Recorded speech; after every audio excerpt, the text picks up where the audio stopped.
You ever look at human history, or even just at ourselves, and feel like you're seeing two completely different things? On one hand, you see this incredible, radiant creativity, but then there's this other face, dark, menacing, and capable of just as much destruction. In this explainer, we're going to dive deep into this fundamental conflict, right at the heart of what it means to be human. So it really makes you wonder, right? What is our actual nature? Are we born to build bridges and connect with each other? Or are we just hardwired to divide and conquer? This is the core question we're going to explore, looking at what the source material has to say about this incredible paradox. You can almost boil it all down to a constant battle between two opposing forces. You've got cooperation, which is really the engine of creation, the thing that builds entire civilizations. And then you've got conflict, the force of destruction that can tear it all right back down. Okay, so first up, let's talk about that incredible positive side of our nature, our absolute genius for working together. You could argue it's the single biggest reason we've been so successful as a species. And this instinct isn't some fluffy, feel-good idea. It has seriously deep biological roots. I mean, one of the most powerful examples is mother love, something you see all across the mammalian world. This drive is fueled by hormones like oxytocin, basically hardwiring us for connection from the moment we're born. And this is a total game changer. It frames cooperation not just as a nice feeling, but as a key evolutionary advantage. The naturalist Peter Kropotkin was basically saying that helping each other isn't a weakness. It's the ultimate survival strategy. It's what makes you strong. And this is where it all pays off, big time. Our entire civilization, all of our science, our shared knowledge, the whole shebang is built on this foundation. The story of humanity isn't just about lone wolves. It's about a species that figured out how to share ideas and work together on a massive, massive scale. But of course, that's only half the story. Now we have to turn to that other, much darker face of human nature, our incredible capacity for division, which is all driven by an instinct we can call tribalism. This quote from Arthur Koestler is, well, it's chilling, because it gets at this unbelievable paradox. The worst atrocities in history, they weren't committed for purely selfish reasons.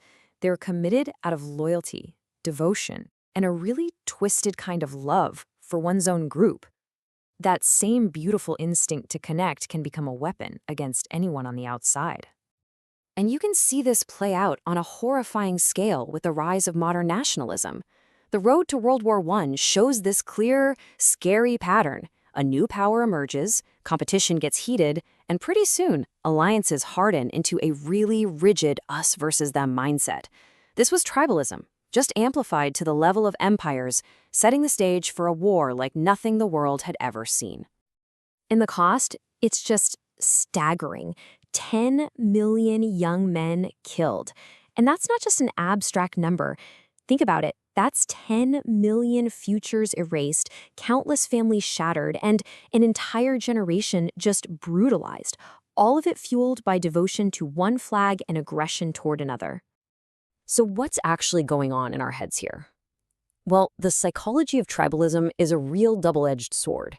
It creates these incredibly powerful bonds of loyalty inside the group, but it directs all the aggression outward. It's the same impulse that makes you loyal to your family or cheer for your favorite sports team. But when it's harnessed for war, it's called patriotism and duty, and it's used to justify killing. Okay, so fast forward to today. What happens when you take these ancient, tribal instincts and you plug them into our super complex, modern, global systems? Well, you get a world that is dangerously out of balance. Just look at our global economy. It's a perfect example. When you build a system based on pure, cutthroat competition, it can't help but amplify our most selfish and greedy traits. And that leads to what some call an economy of exclusion, creating huge problems like extreme inequality. And let's be clear, the stakes here are literally life and death. This quote from Pope Francis is so powerful because it frames this not as some political debate, but as a profound moral crisis. He's saying that an economy that kills is just not acceptable. And it's not just people that this kind of competition impacts, it's the planet itself. Our entire energy system is still dominated by fossil fuels. Why? Because it's a direct result of prioritizing short-term profit over long-term planetary health, and that has put us on a direct collision course with our climate. And the clock is absolutely ticking. That landmark 2018 IPCC report was basically a giant alarm bell for the entire world. It gave us a deadline, a very real, rapidly closing window to make huge changes or face consequences that are simply catastrophic. And who can forget Greta Thunberg's words at Davos? Nobody has captured the urgency of that deadline better. Our house is on fire. It's such a simple, terrifying metaphor for a crisis that's being fueled by our collective failure to cooperate. So, after all that, where do we go from here? We are at a truly critical moment. The future isn't written in stone.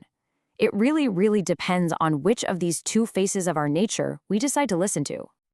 The philosopher Bertrand Russell really boiled it down, didn't he? When we're faced with these monumental challenges we created for ourselves, the only way forward is to consciously and deliberately choose our cooperative side. It's not just a nice idea anymore, it's an absolute necessity for survival. So what does that actually look like? Well, the source material proposes a kind of new social contract, a blueprint for our generation. And let me tell you, it's a huge undertaking. We're talking about massive shifts, a stable economy, less inequality, leaving fossil fuels behind, ending war as an institution, and developing a whole new ethical system. These are not small tweaks. This is a fundamental rethinking of how we live together on this planet. And that right there is the core of it all. We have achieved unbelievable things.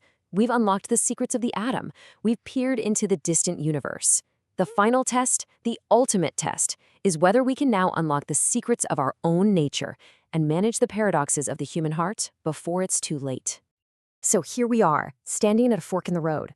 One path is lit by our cooperative self, and it leads to a future of shared progress. The other path is driven by our tribal self, and it leads to a future of conflict and, very possibly, collapse. It really comes down to this. What kind of world are we building? Do we keep building a world that's tilted in favor of the few, a world driven by endless competition? Or do we finally find the courage to build a world that is balanced for the many, a world built on fairness and cooperation? And that leaves us with one final massive question. We know our nature has two faces. We have a genius for cooperation and a terrifying capacity for conflict. So, which one gets to write the next chapter of the human story?